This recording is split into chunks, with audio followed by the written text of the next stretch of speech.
Hey guys, basically this video is really boring.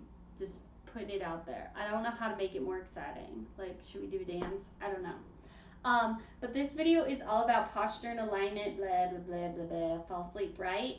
Um, I think it's boring, but I think it's also interesting. So number one, what is posture? And number two, why do I care? So number one, when we're talking about posture, it is the way you sit, the way you stand, your form when you're doing things. How is your body aligned? What is it doing? Are things stacked up? So ideally, you can turn so you can see what I'm looking for in posture with a client is, are their ears stacked up over their shoulders, stacked up over their hips, over their knee, over their ankle bone. Essentially, we want our body to be aligned over the big bones of the body because they are weight bearing. I'll give you an example. I see this posture a lot, and if you drew a straight line from my hip bone, you would see that it would go like somewhere here over my toes. And what that does is it puts the weight more in the ball of my foot and the more of my toes. So my toes can't move like they're supposed to move.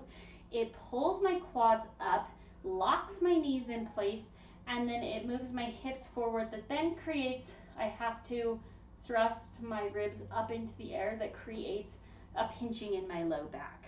I see that all of the time.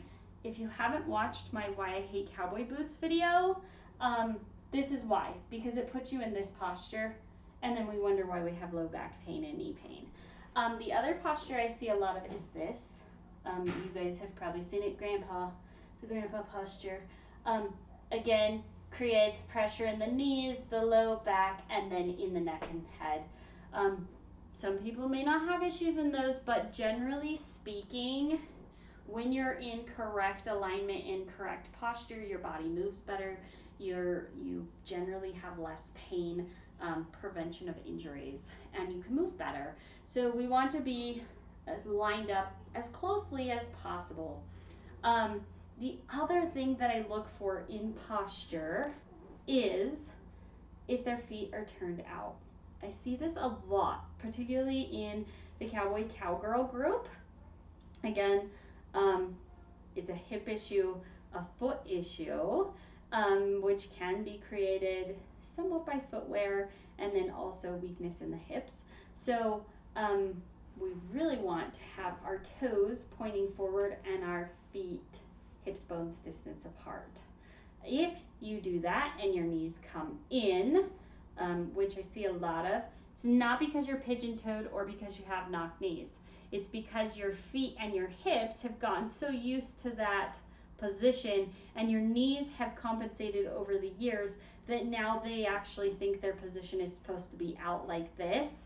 And so when you bring them in, they fall in a little bit. It's just a muscle imbalance that through a corrective exercise program, you can change over time.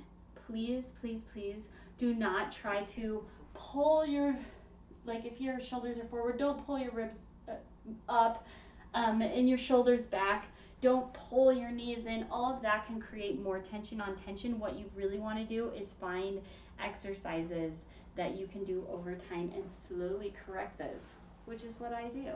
Anyway, let me know your questions.